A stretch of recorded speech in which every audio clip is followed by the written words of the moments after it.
Hildegard of Bingen, OSB, also known as Saint Hildegard and Sibyl of the Rhine, was a German Benedictine abbess, writer, composer, philosopher, Christian mystic, visionary, and polymath. She is considered to be the founder of scientific natural history in Germany. Hildegard was elected magister by her fellow nuns in 1136. She founded the monasteries of Rupertsberg in 1150 and Eibingen in 1165. One of her works as a composer, the Ordo Virtutum, is an early example of liturgical drama and arguably the oldest surviving morality play. She wrote theological, botanical, and medicinal texts, as well as letters, liturgical songs, and poems, while supervising miniature illuminations in the Rupertsberg manuscript of her first work, Civias. She is also noted for the invention of a constructed language known as lingua ignota. Although the history of her formal consideration is complicated, she has been recognized as a saint by branches of the Roman Catholic Church for centuries.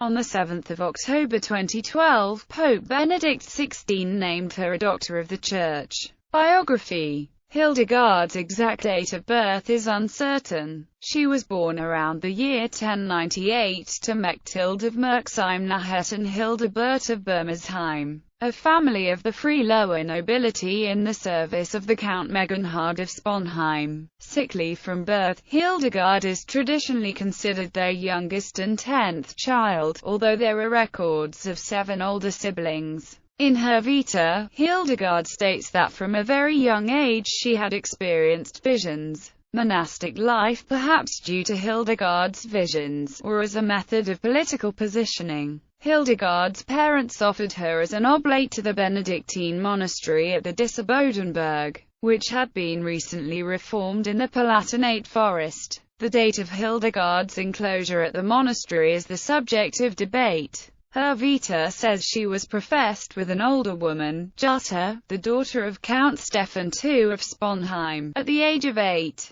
However, Jutta's date of enclosure is known to have been in 1112, when Hildegard would have been 14. Some scholars speculate that Hildegard was placed in the care of Jutta at the age of 8, and the two women were then enclosed together 6 years later. In any case, Hildegard and Jutta were enclosed together at the Dissebodenberg, and formed the core of a growing community of women attached to the male monastery. Jutta was also a visionary and thus attracted many followers who came to visit her at the cloister. Hildegard tells us that Jutta taught her to read and write, but that she was unlearned and therefore incapable of teaching Hildegard sound biblical interpretation. The written record of the life of Jutta indicates that Hildegard probably assisted her in reciting the Psalms, working in the garden and other handiwork, and tending to the sick. This might have been a time when Hildegard learned how to play the 10-stringed psaltery.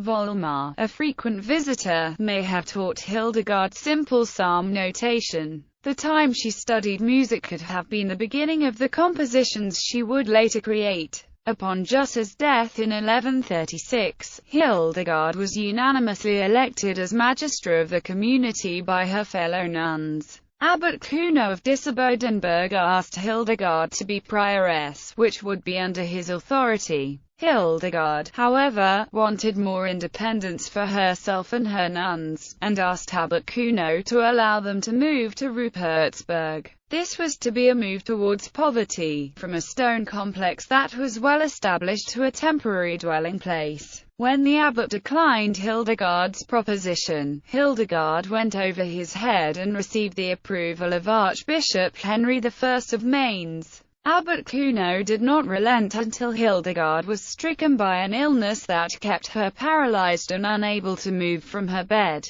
an event that she attributed to God's unhappiness at her not following his orders to move her nuns to Rupertsberg. It was only when the abbot himself could not move Hildegard that he decided to grant the nuns their own monastery. Hildegard and about 20 nuns thus moved to the St. Rupertsberg Monastery in 1150, where Volmar served as provost, as well as Hildegard's confessor and scribe. In 1165 Hildegard founded a second monastery for her nuns at Bingen. Visions. Hildegard says that she first saw the shade of the living light at the age of 3, and by the age of 5 she began to understand that she was experiencing visions. She used the term visio to this feature of her experience, and recognized that it was a gift that she could not explain to others. Hildegard explained that she saw all things in the light of God through the 5 senses: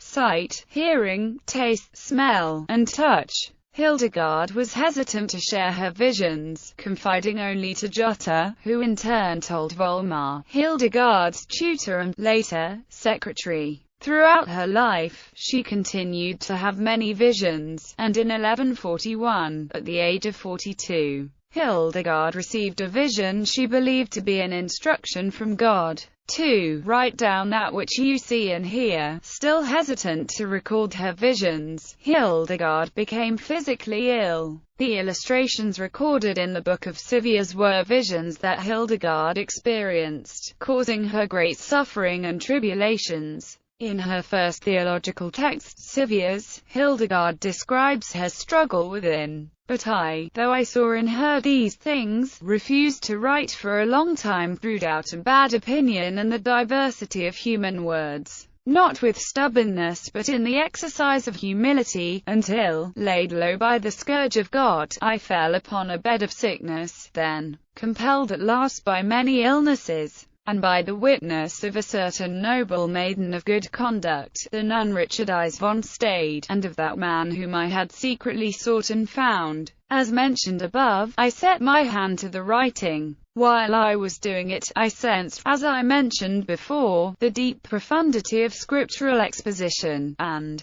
raising myself from illness by the strength I received, I brought this work to a close, though just barely, in 10 years. And I spoke and wrote these things not by the invention of my heart or that of any other person, but as by the secret mysteries of God I heard and received them in the heavenly places. And again I heard a voice from heaven saying to me, Cry out therefore, and write thus. It was between November 1147 and February 1148 at the Synod in Trier that Pope Eugenius heard about Hildegard's writings. It was from this that she received papal approval to document her visions as revelations from the Holy Spirit, giving her instant credence. Before Hildegard's death, a problem arose with the clergy of Mainz. A man buried in Rupertsberg had died after excommunication from the church. Therefore, the clergy wanted to remove his body from the sacred ground. Hildegard did not accept this idea, replying that it was a sin and that the man had been reconciled to the church at the time of his death. On the 17th of September 1179, when Hildegard died, her sisters claimed they saw 2 streams of light appear in the skies and cross over the room where she was dying. He included the hagiographical work Libellus, or Little Book, begun by Godfrey of Dissebodenberg. Godfrey had died before he was able to complete his work. Guibert of Gembloux was invited to finish the work. However, he had to return to his monastery with the project unfinished. Theodoric utilized sources Guibert had left behind to complete the Vita.